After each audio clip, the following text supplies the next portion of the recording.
Hi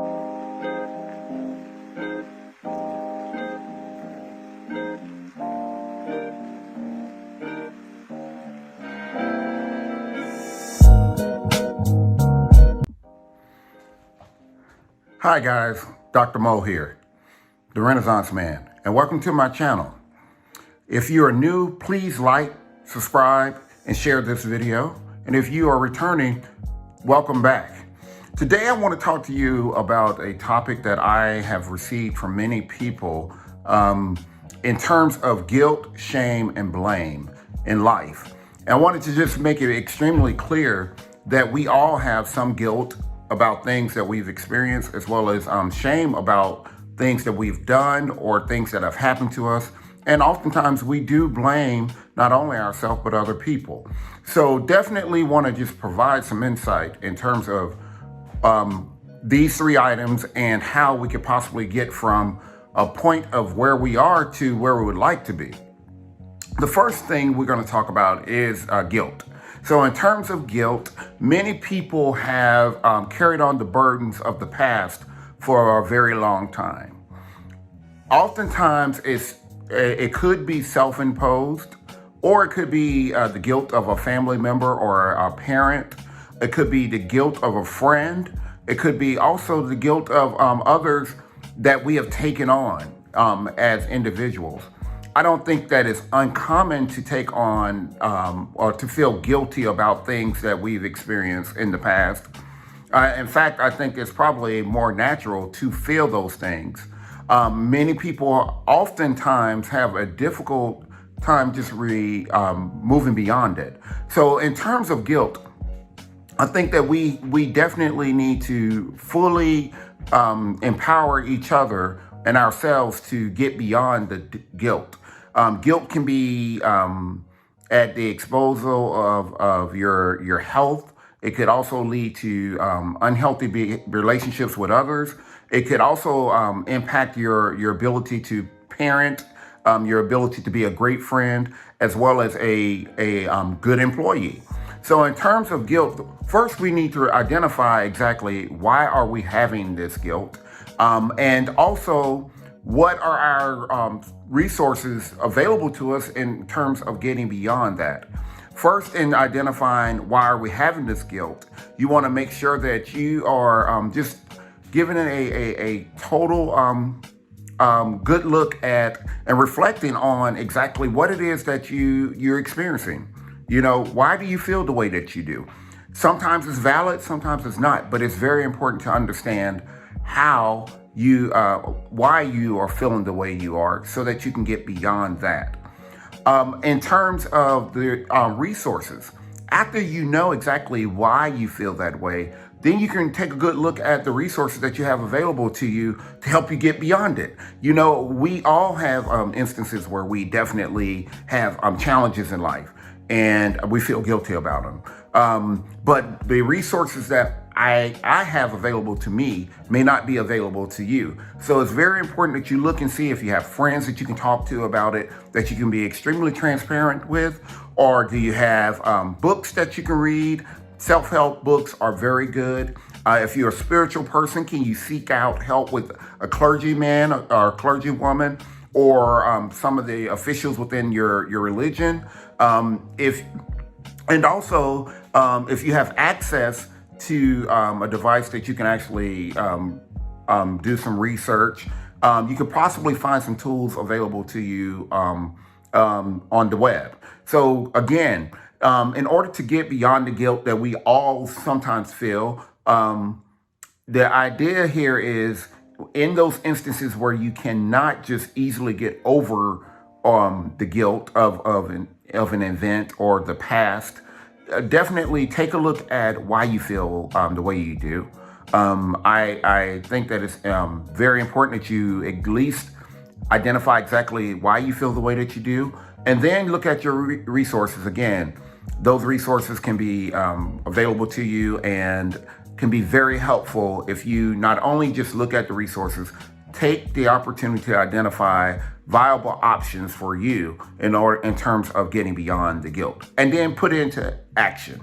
Shame is definitely something that we it's a natural feeling. It's also very natural to feel to be ashamed of things that we have done in the past, or ashamed of some of the things that are imposed upon us. Oftentimes we have family members and friends that may have done something that we don't quite agree with, but we're associated with it in some way or another.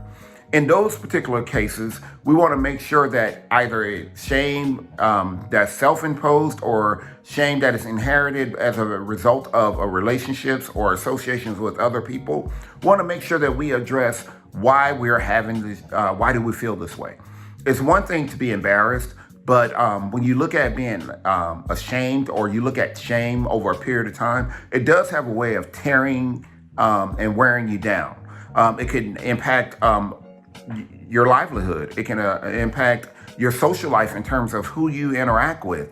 It could be a barrier to your success, because you will not seek certain opportunities because you are ashamed of something that you experienced. So you want to definitely get an understanding of why you are ashamed. And then also think about the opportunities, the resources that you can use, or the networks you can use to actually get beyond that shame. Sometimes we not only can we look at the resources, the exact same resources mentioned for guilt, but we also want to look at our network.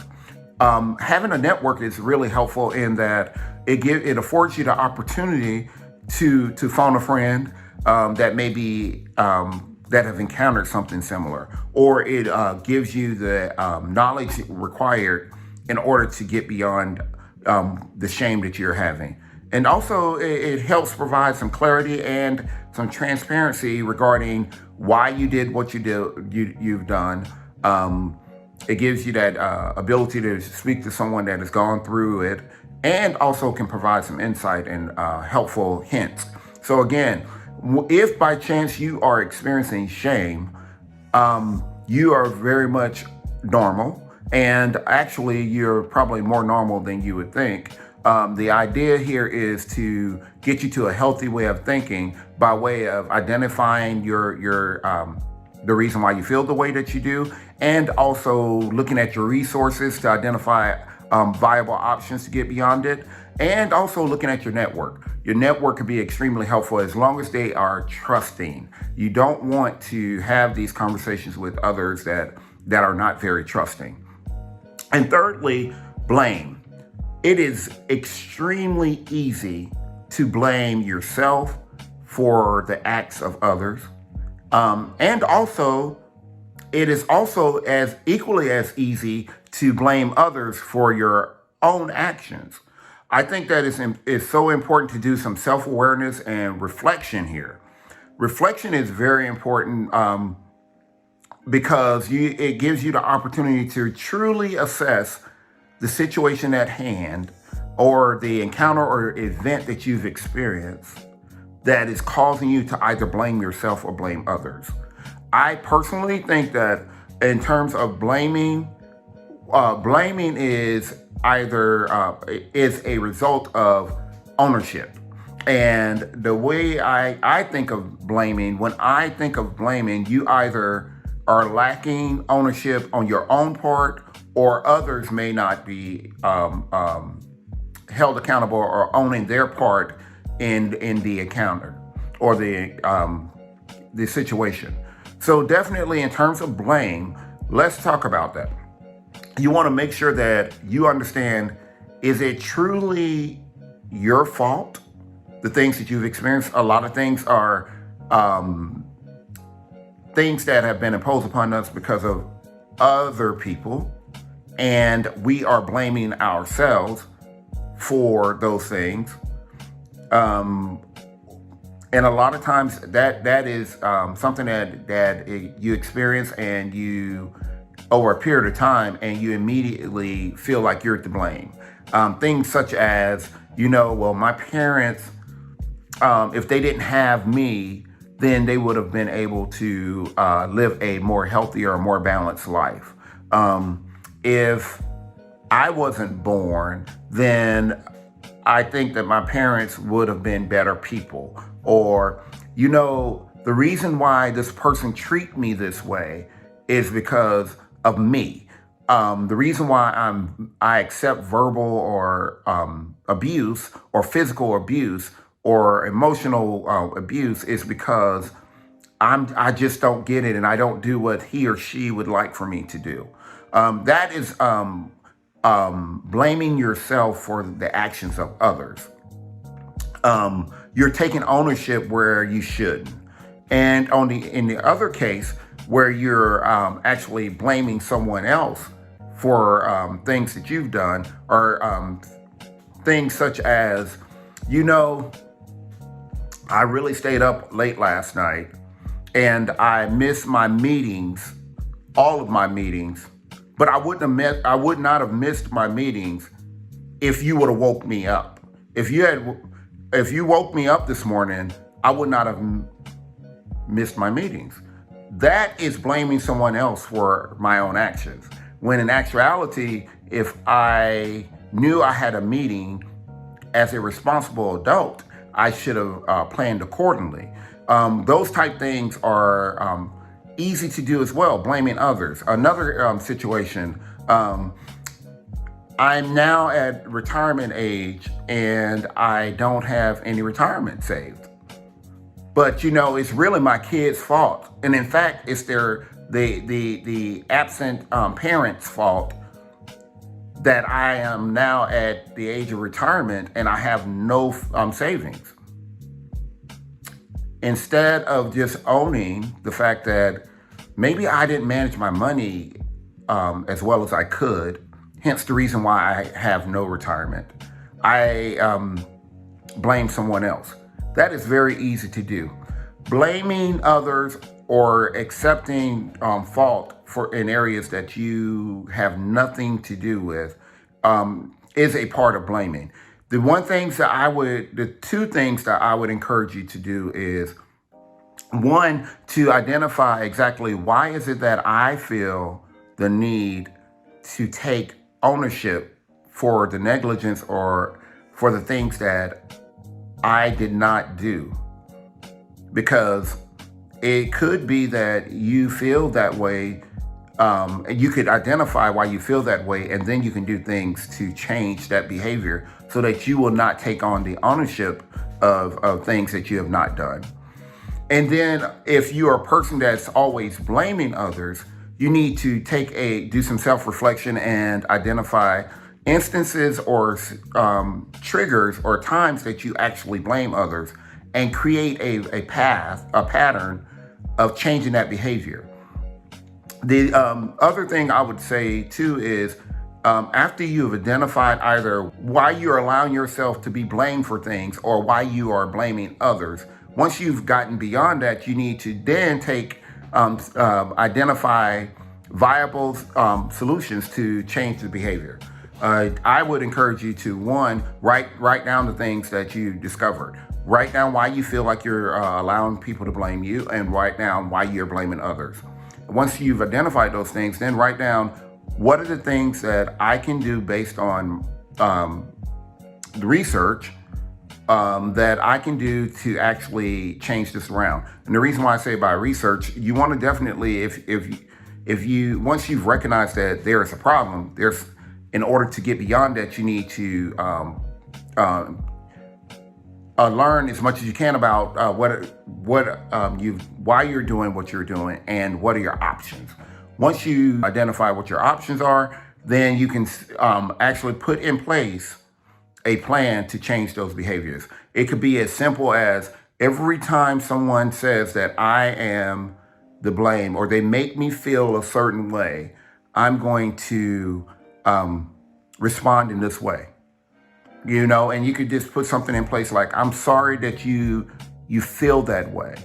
And these are type words that you can use to actually give them that ownership and not assume responsibility for their actions. I'm sorry that you feel that way. Well, it seems like you're having a difficult time. Those type things you can say. And those instances where you are blaming others, you will then identify the solutions, such as,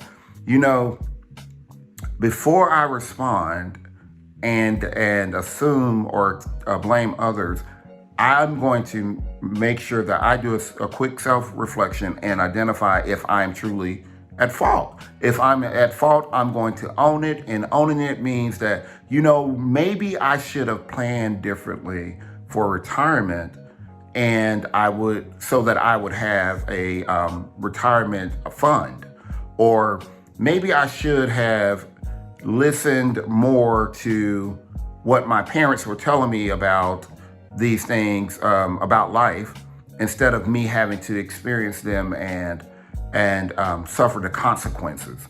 Things of that nature. Just owning whatever it is that you're experiencing, and I guarantee you, by identifying your solutions, you will be able to employ these changes in your daily life and no longer have to feel the guilt, shame, or blame associated with life, and whatever the case may be. I am Dr. Mo, the Renaissance Man. I hope that you enjoyed this video, and if you found it very helpful, by all means, give it a thumbs up, share, and if you're new here, please subscribe. Thank you.